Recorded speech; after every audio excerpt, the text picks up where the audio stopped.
2 weeks, Pastor Madupe has been teaching us about small groups. In her first session, she showed us how the small groups were very much a part of the New Testament church.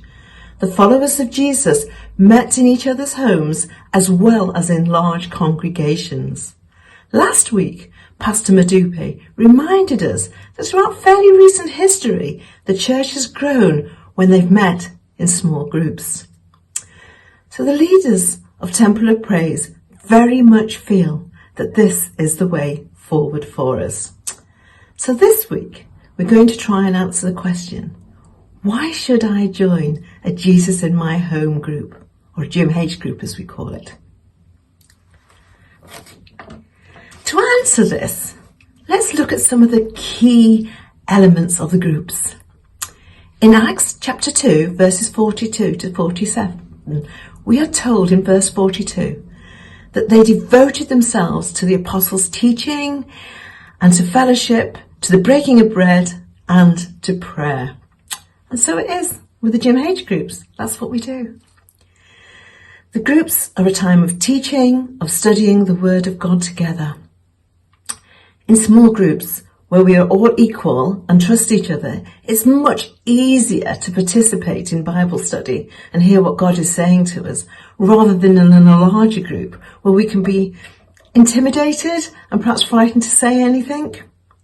In Proverbs 27, verse 11, it says, "As iron sharpens iron, so man sharpens each other."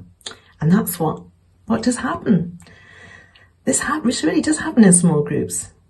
Let's hear what Pastor Steph has to say about teaching in her group. Gym groups are a great way in which we learn together from the Bible. We're able to read together, discuss the words together, discuss how we can apply that word to our everyday lives.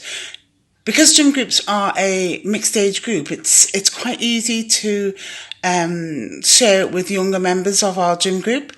For instance, recently we were studying self-control, and the questions that we asked ourselves were what areas of our lives do we feel God is showing that we need more self-control? And that question can be asked to any age group, really. So, yeah, that's how we do it in our gym group, and we love it. Fellowship is also a key part of a GMH group. It's a time which personally I look forward to. And I've come to really enjoy being with my fellow members of the group, albeit now on Zoom rather than in person. It's a time of getting to know each other, drawing closer to God together, and giving thanks to Him. Not least of all, it's a time we can celebrate together, and we have a lot of fun. Let's hear what Sister Ovi has to say on fellowship in the group she's part of. This is my home group, and I think why people should join. I joined it as fellowship. It was just the church family breaking up into smaller groups, and we thank God we started before the lockdown period, and it has been a really good lifeline during the lockdown period. Our group meets every Friday evening, and the fellowship is key. It's a fellowship where, before we get into anything, we're asking how each other's week's been. Through that fellowship, we've learned to trust each other. We've learned people's sense of humour. Laughter is a good thing. And I think you need that, because it will open people up more. They begin to trust, and when you start delving into the Bible and learning stuff, they feel comfortable to share and talk and not feel so overwhelmed. So that's why I valued the Jesus in My Home group that we've been doing, and especially during this lockdown period, which is over a year. It's been amazing. So all I can say, if you're not in a Jesus in My Home group, to find out, where you can join one and take that step. And, it's smaller groups and everybody is welcoming, and it's about getting to know you. And getting to know you, you'll feel more comfortable talking about your faith, whether you're new or you've been in your faith a long time. There's still loads of stuff we need to learn, but it's that fellowship will give you that confidence and that boost, and you'll enjoy it. So I hope to see many people joining soon. Support is another aspect of a GMH group. In a small group, we would really notice if somebody didn't attend and didn't join us. And we would naturally, out of concern, follow up and see if there was a problem. In a larger group, we may not notice that they're there, not there. Because the group knows each other and trusts each other and knows everything is in confidence, it allows us to share with each other. If we are struggling, if we have something that we need, or if we feel anxious or down, or just anything. And we can then encourage one another and offer the support that's appropriate. Let's see what Brother Graham has to say about support in the group that he's part of. I'd just like to try and explain what I get out of Gym H. In our Gym H, we pray together, discuss with each other how your week's been, what you're looking forward to next week, what you're not looking forward to, and then we'll have a short time on the word what's been that week. But the most what I get out of it is that building a relationship with people, building a bonding with people you might never have spoke to properly. Might have said hiya, bye, but now you got a chance to build a bond with people, and we can talk about anything. Troubles we're having, good times we're having, bad times, and as I say, we'll pray about it, and then we'll pray into the week ahead. So if you're not in one, I'd encourage everyone to join it and get to know people. This is how the church gets stronger and grows. Prayer, of course, is a very key aspect of our groups. It's a time when we can pray for each other or pray for something that's on our hearts, maybe for others that we know. It's because the group is small and everything we share in it is confidential, we can really open up to each other in our groups. I know that in our groups we have seen some miraculously answered prayer, and we give God the thanks for that. Also, in a small group, if someone isn't used to praying out loud, it's much easier in that group because you're with friends, you're with people that you know and trust, and you know they won't judge you. And if you don't say the words that you think you should say them right, it doesn't matter because you're talking to God, and these people who you're with just love you anyway. I know for me that was the case many years ago. When I was a young Christian, I was really scared of praying out loud. I thought, I'm not going to say this right. People are going to think, well, I don't know what they thought. I thought they were going to think. But I was really, really intimidated. But in a small group setting was the first time that I ever felt free to pray out loud. I'll never look back. Let's hear what Brother Chiba has to say about prayer in the group that he's part of. When the pandemic started last year, Pastor Tany's family and our family was in a Gym H, a small group. So later, Brother Graham's family also joined.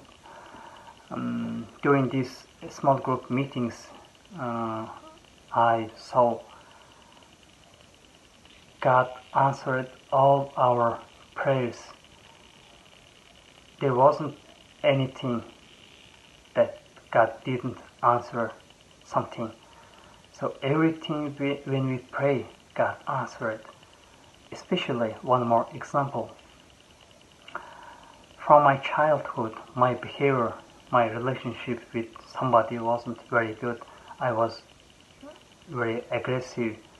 I was ready to fight with somebody. So there is some guys who lives downstairs. So there is a guy from Romania. So when our kids play at this floor, the floor is wooden. That's why it makes very much noise. So the guys downstairs weren't happy about the noise. So every time when we see each other, they their behavior was very bad for us. It made me especially very bad. So one day he was very aggressive to me. We almost fight, but God's grace, we didn't fight. So after that I called to Pastor Tani and we had meeting. So Pastor Tani prayed for that, and also our family, Joy and me, prayed. But next day, by God's grace, he came to me and I also came to him, and we say to each other sorry. So it's God's miracle thing. So God answers every prayer. Breaking of bread is another part of the Jim H group. Because of COVID, we're now no longer able to physically eat together, unless we're part of that same household, of course. But we can, on Zoom, break bread together. In Acts chapter 2, verse 46 to 47, it says, "They broke bread in their homes and ate together with glad and sincere hearts, praising God and enjoying the favour of all the people. And the Lord added to their number daily those who were saved." I pray that this is what is going. Still wondering how these groups are made up? Well, let's listen to what Sister Susan Tay has to say. She's going to tell us all about that. The GMH group are small groups built on relationship and friendship. God does not place you in a GMH group as it has in the past with other groups. You need to form one or join one yourself. All you need to do is to ask someone you can agree with in church. And as said in Matthew 18:19-20, again, truly I tell you that if two of you on earth agree about anything they ask for, it will be done for them by my Father in heaven. For where 2 or 3 are gathered in my name, there I will be with them. Therefore, it is important that there is an agreement among group members for it to be effective. The group can be made up of family units or anyone you can relate to and agree with. For example, young adults, or you can build one from your pastoral group members, and so on. You can start as small as 2, but it is important to build up the numbers for a better support and fellowship. The group should not be too large to lose its focus either. The group have a shared leadership, allowing members to participate and to take lead in order to grow. The GMH group are not to cause segregation in the church, but network with the church for unity, strength, and growth. Thank you. I do pray that this has encouraged you to join a Jim H group. I know the group that I am in has really been a blessing to me, particularly over this last year. And I know that if you join one, the group that you join will be a blessing to you too. Just one thought to close with. Some of you may be wondering, well, what about my children? Where do they fit in? This week, I watched a funeral service of a young woman who I first met 45 years ago when she was a 10-year-old child. She came along to a home group that we had in our house, very similar to Jim H. She used to just come along with her parents and didn't really take part. We didn't expect her to. But she sat there week after week after week. And one week, in the prayer meeting, she just stood up and said, "Lord, if I love you anymore, I would burst." And you know, in this funeral service, it became apparent that this young woman has spent her whole life serving Jesus. She's been an active member of her church family, and she really knows the Lord. And I think that was all started in that home group where the first seed was planted. So you see, GMH groups are for everyone, no matter what age. So my prayer for you is again, as I say, that please join. I know you won't regret it. God bless.